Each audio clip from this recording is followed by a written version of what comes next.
అది చూడండి, మొదలు హనుమంతుడు తీసుకొస్తున్నాడండి. అది విశేషం. ఇక్కడ హనుమంతుడు స్వయంగా దండలను ముగ్గురికి కూడా 3 దండలు స్వయంగా తీసుకుని వస్తూ ఉన్నాడు. ఎంత అందం,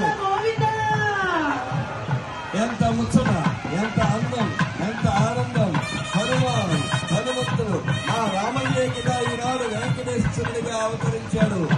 అదే రంగుతో, అదే రూపుతో ఆ స్వామి ఆనాటి ఆ అయోధ్య వాసుడే ఈనాడు వాడపల్లి వాసుడుగా విజయం చేశాడు. వారికి నేను స్వయంగా దండలు పట్టుకొచ్చిద్దామని ఇదిగో ముగ్గురికి 3 దండలు సమర్పించాడు స్వామి.